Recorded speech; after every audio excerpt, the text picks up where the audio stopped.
जय श्री माता जी। आप सबको जन्माष्टमी की बहुत बहुत शुभकामनाएं। ये त्यौहार बड़ी धूमधाम से मनाया जाता है। श्री विष्णु शक्ति का पूर्ण अवतार ही कृष्ण रूप में हुआ, इसलिए उन्हें पूर्ण रूप में अवतार कहते हैं। इतना ही नहीं, ये विराट हैं। विराट का मतलब है महान भगवान, जिसे हम अकबर भी कहते हैं। मुसलमान भी स्वीकार करते हैं और अल्लाह व अकबर कहते हैं।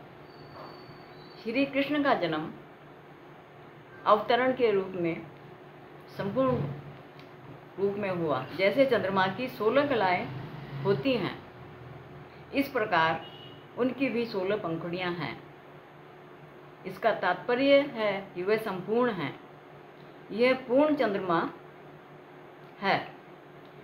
विष्णु के अवतरण के रूप में वह पूर्ण थे। राम के अवतरण में जो कुछ कमी रह गई थी, इन्होंने उसे दूर किया।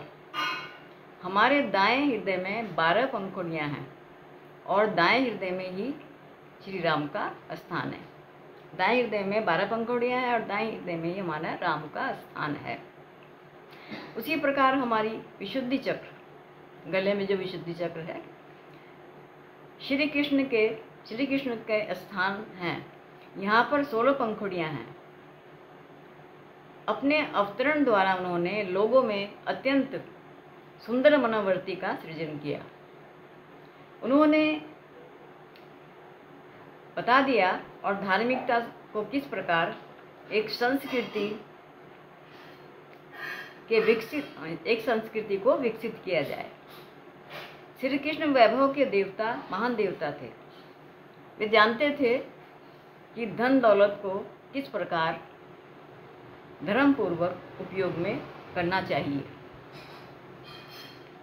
आप तो जानते ही होंगे, वे राजा के लड़के थे और उन्होंने द्वारका में एक सोने का महल बनाया था, जो पूरा सोने का बना हुआ था। ये तो बहुत पहले की बात है। ये तो वो समुद्र के अंदर चला गया। अब तो कोई इस बात पर विश्वास नहीं कर सकता, लेकिन यह सत्य है। इन्होंने धार्मिकता पूर्वक बेशुमार दौलत कमाई। ये अपने सत्य पर अडिग थे। उन्होंने जो भी किया सत्य के सिद्धांतों पर किया। सत्य के सिद्धांतों पर किया।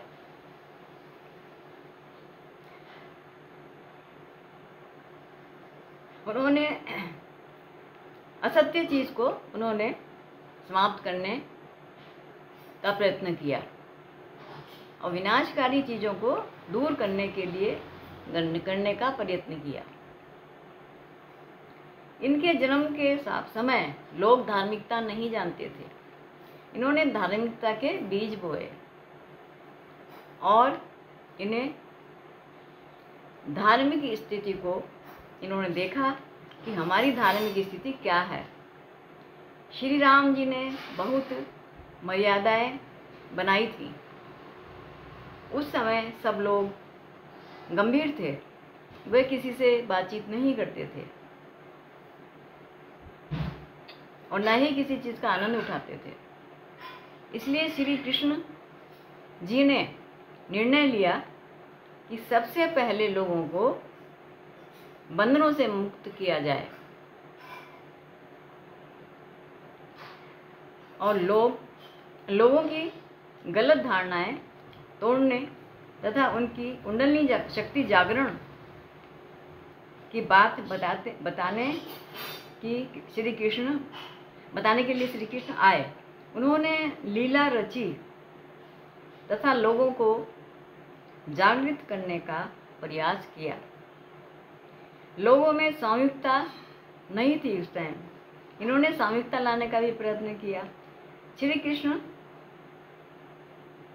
भी ये चाहते थे कि लोगों की कुंडलिनी जागृत हो, इसलिए उन्होंने प्रयत्न किया। लेकिन उस समय लोग धार्मिकता को नहीं समझते थे, ना पहचानते थे।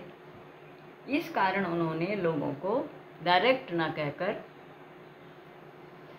बताकर सबको नचाकर राधा की शक्ति को सब में संचारित किया, सब में संचारित करते थे और किया। श्री कृष्ण जी ने पूजाएं न कराकर कहा, आत्मा की ओर बढ़ो, आत्मा को पहचानो जिसको तुम्हें पाना है। छोटी छोटी चीज़ों में मत खो। और उन्होंने ये भी कहा कि अनन्य भक्ति करो। यदि परमात्मा को पाना है तो अनन्य होना चाहिए। यही चीज़ श्री माता जी ने खुलकर बताई है कि कुंडली जागरण के बाद ही ईश्वर से आप लोगों का मिलन हो सकता है। श्री माता जी ने, निर्मला देवी जी ने 5 मई 1970 को ब्रह्मांड का सहस्त्रार खोला और सब लोगों की कुंडलियाँ जागृत की। अब हमारे सहयोगी इस कार्य को कर रहे हैं। एक और बात जो श्री कृष्ण ने कही कि अपने अंदर झांको, दूसरों के दोष मत देखो, यही श्री कृष्ण का संदेश है। अपना स्वभाव बच्चों जैसा रखो,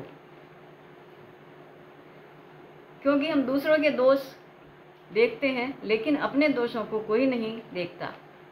यदि सब ऐसा करें तो कभी लड़ाई झगड़े नहीं होंगे। दूसरे उनका संदेश है कि पूजा पाठ कितना भी कर लो, लेकिन अपनी आत्मा को पहचाने बिना आप लोग ईश्वर को नहीं पा सकते। अपनी आत्मा को पहचानो, नहीं तो पूजा सब बेकार है। इसलिए कृपा करके सहयोग अपनाएं और अपना जीवन सुखी बनाएं। क्योंकि आजकल जो सहयोग चल रहा है तो ये सब श्री कृष्ण का संदेश है।